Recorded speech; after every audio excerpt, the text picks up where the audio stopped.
হজ ভঙ্গের কারণ কি দয়া করে জানাবেন, খুবই দরকারি একটা প্রশ্ন। এমন কিছু আছে কিনা যেটা এগুলো হজ ভেঙে যায়?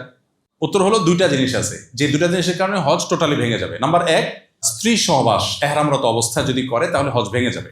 এটা দুইটা অপশন আছে। একটা হলো যে আরাফায় অবস্থানের আগে এহরাম করার পর হজের যে এহরাম, হজ এবং ওমরার মধ্যবর্তী যে সময়টা আছে তামাত্তু হজকারের জন্য ওই সময় সবকিছু হালাল, সো ওইটা ভিন্ন বিষয়। কিন্তু হজের এহরামের পর থেকে আরাফাতের ময়দান অবস্থান এর মধ্যবর্তী সময় যদি হয় তাহলে সেক্ষেত্রে তার জন্য ওট দম হিসাবে দিতে হবে এবং এই হজ তাকে আবার করতে হবে। আবার যদি এর পরে হয়, আরাফাত অবস্থানের পরে হয়, ফরজ তওয়াফের আগে হয়, তাহলে সেক্ষেত্রে দম দিতে হবে এবং এই হজ আবার করতে হবে। আর আরেকটা কারণ হতে পারে হজ ভঙ্গের, সেটা হলো আরাফায় অবস্থান করলো না, কেউ আরাফায় অবস্থানই করলো না, তাহলে তার হজ হবে না, এই হজটাকে আবার করতে হবে। হজের সময় এহরাম বেঁধে মিনায় তাঁবু থেকে বের হয়ে আরাফায় যে গোসল করতে চাইলে এহরাম খুলে ফেলা যাবে কিনা? ভালো একটা মাসালা প্রসঙ্গ তো আসছে। আরাফায় গিয়ে একটু ফ্রেশ হয়ে গোসল করা ভালো, উত্তম, মুস্তাহাব। বিশেষ করে আপনার অনেক ভিড় থাকে, গরম থাকে, ফ্রেশনেসের জন্য দরকার হয়, কিন্তু সেখানে গোসলের ভালো কোনো ব্যবস্থাপনা নাই। শুধু টেপ আছে কিছু, বালতি বা টুকটাক কিছু পাবেন বোতল, এগুলো দিয়ে বসে সবার সামনে গোসল করতে হবে। আলাদা ওয়াশরুমের মধ্যে কোনো কোনো জায়গা ক্ষেত্রে গোসল ব্যবস্থা থাকতে পারে, না থাকলে ওই পাইপ দিয়ে করতে হবে।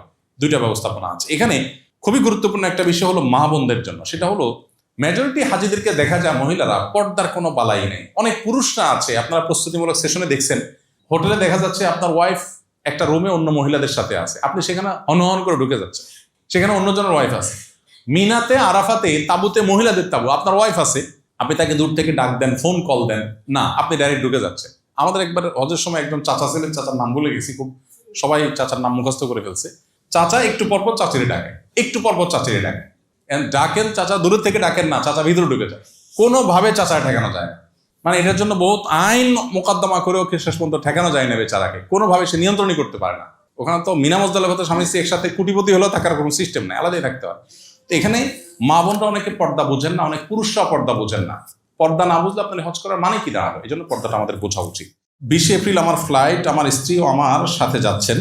যাওয়ার সময় যদি তার মাসিক হয়ে যায় তাহলে সে তো আমাদের সাথে ওমরা করতে পারবে না, তার বিধান কি? যদি মাসিক হওয়ার কারণে যাওয়ার সময় মাসিক হয়ে যায় তাহলে সেক্ষেত্রে তিনি এহরাম পড়বেন, তালবিয়া পড়বেন, সব কিছু করবেন, শুধুমাত্র একটা কাজ করবেন না, সেটা হলো তওয়াফটা আপনি বাদ রাখবেন। অর্থাৎ হোটেলে যে ঋতুবতী অবস্থায় তিনি হোটেলে বসে খাওয়া দাওয়া করবেন, ঘুমাবেন, রেস্ট করবেন। এহরামরত অবস্থায় আছেন উনি, অতএব এহরামরত অবস্থায় নিষিদ্ধ কোনো কাজ তিনি করবেন না, চুল কাটবেন না, ইত্যাদি ইত্যাদি, সুগন্ধি ব্যবহার করবেন না। হাজবেন্ড বা অন্য যারা আছেন সাথে তারা ওমরা যথারীতি সম্পন্ন করবেন। উনি যেদিন সুস্থ হন সেদিন তিনি ওমরা করবেন, বাস। এর জন্য কোনো দম নাই, কিচ্ছু নাই, শুধুমাত্র একটাই জিনিস, ওমরার অবস্থায় যে রেস্ট্রিকশনগুলো আছে সেগুলো তাকে মেনটেন করে যেতে হবে। অর্থ এবং বিভিন্ন কার্ড ইত্যাদি কোথায় রেখে যাওয়া নিরাপদ? খুবই গুরুত্বপূর্ণ প্রশ্ন। সাধারণত হোটেলগুলো সেফ থাকে, তারপরে হোটেলগুলোতে মাস্টার কি থাকে, ওখানে হোটেলে যারা পরিচ্ছন্নতা কর্মী তারা যে কোনো সময় ঢুকতে পারে। এই জন্য খুব ভালো হয় যদি টাকা পয়সা আপনি ওখানে কোনো লকার থাকে, লকার রেখে যান। সব হোটেলে লকার থাকে না, ম্যাক্সিমাম হোটেলগুলোতে লকার থাকে না। সো সেক্ষেত্রে যেটা হয় যে কার্ড বা টাকা পয়সা এগুলো আপনার সাথেই রাখতে হবে। হোটেল রাখতে পারেন, কিন্তু হোটেলে 100% গ্যারান্টি দেওয়া কঠিন। তবে এটা ঠিক যে সিসি ক্যামেরা যেহেতু আছে, কেউ ঢুকলে বের হলে এটা বের করা সম্ভব। আমাদের দেশের মতো না যে সেখানে কেউ চুরি করে পার পেয়ে যাবে। তবে পাসপোর্ট সাথে রাখার কোনো যুক্তি অন্তত তওয়াফের সময় নাই, কারণ হারাবার ভয় থাকে। পাসপোর্ট হারানোর হ্যাসেল এটা তো আর বলে শেষ করা যাবে না, কারণ আপনাকে আউটপাস নিতে হলে এম্বাসি থেকে অনেক হ্যাসেল নিতে হবে। এই জন্য সব হারা গেল, পাসপোর্টটা যেন না হারায়, এই জন্য পাসপোর্টটা রুমে রেখে যাবেন। রুমে রেখে গেলে পাসপোর্ট হারাবার ভয় নেই। টাকা পয়সাটা রুমে যদি আপনি আপনার লাগেজের মধ্যে রেখে লক করে যেতে পারেন সেটা সবচেয়ে সেফ, লকার না থাকলে। আর না হলে সাথে বেল্টের মধ্যে নিরাপদে নিয়ে যেতে পারলে সেটা আপনার ব্যাপার। এরপরে প্রশ্ন হলো বিমানে ওযু এবং নামাজের নিয়ম কি? খুবই গুরুত্বপূর্ণ একটি প্রশ্ন। বিমানে আমাদের ওযু এবং নামাজ পড়তে হবে নাকি মাফ?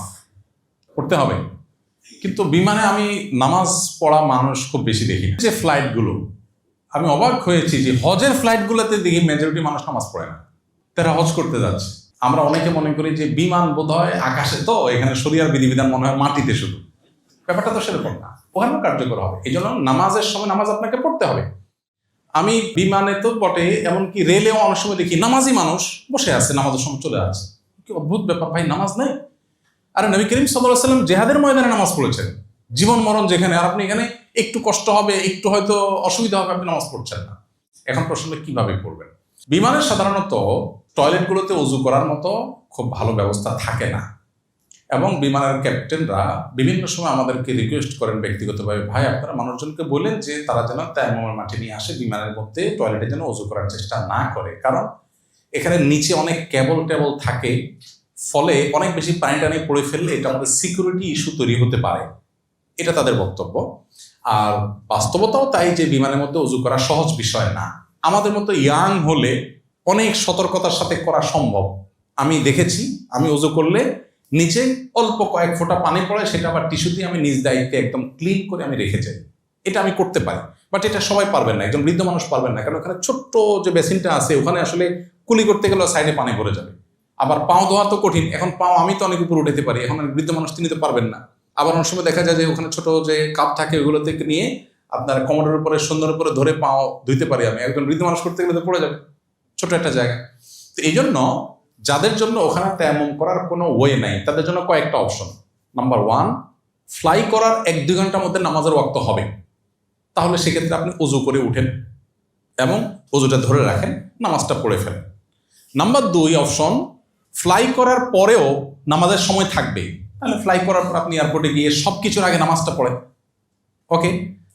অপশন নম্বর 3, শুরুতে যে 1-2 ঘন্টা উজু ধরে রাখার মতো সময় না, বরং 3-4 ঘন্টা পরে নামাজের ওয়াক্ত হবে, এতক্ষণ আমি উজু ধরে রাখতে পারবো না, আবার নামার পরে টাইম থাকবে না। এটা হলো 3 নম্বর অপশন। এরকম যদি হয় তাহলে সেক্ষেত্রে আপনি বিমানের মধ্যেই আপনাকে নামাজ পড়তে হবে। মক্কা মদিনা, মিনা, আরাফাত, মুজদালিফায় নামাজ কসর হবে কিনা? যদি আপনি শর্ট প্যাকেজের হাজি হন, মক্কায় 7-8 দিন 9 দিন থাকেন, তাহলে তো আপনার কসর হবেই, আপনি মুসাফির সেই হিসাবে। আর এর বাইরে কসর হবে কিনা এটা নিয়ে ওলামাদের 2টা মত আছে। একদল ওলামাদের মত হলো যে হজের অংশ হিসাবে মিনা, মুজদালিফা, আরাফার সকল নামাজ কসর হবে হজের অংশ হিসাবে, কারণ নবী সাল্লাল্লাহু আলাইহি ওয়াসাল্লাম এখানে কসর করেছে। আর অন্য ওলামাদের কথা হলো যে নবী সাল্লাল্লাহু আলাইহি ওয়াসাল্লাম মুসাফির ছিলেন সেই হিসাবে কসর করেছেন, অতএব এটা পার্ট অফ হজ না, বিধায় যারা ফুল প্যাকেজের হাজি, মক্কায় 15 দিন থাকার নিয়ত আছে, তারা এখানে কসর করবে না, তারা পুরো নামাজ পড়বে। তো এটা নিয়ে ওই যে তাবুগুলোতে ইখতিলাফ হয়, মত পার্থক্য হয়, সেজন্য আমরা বলি যারা কসর পড়বেন, কেউ একজন নামাজ পড়ালেন 2 রাকাত নামাজের পরে, যিনি পুরো নামাজ পড়তে চান সালাম ফেরানোর পরে তিনি 2 রাকাত প্লাস করে ফেলেন, না শেষ হয়ে গেল। আলাদা করে এটার জন্য গন্ডগোল ফাসাদ বা আলাদা গ্রুপিং করার দরকার নেই। দুর্ভাগ্যজনক হলো আমাদের বাংলাদেশিদের তাবুগুলোতে শুধুমাত্র এগুলো নিয়ে গ্রুপিং হয়, আমরা গ্রুপিং অ্যাভয়েড করব।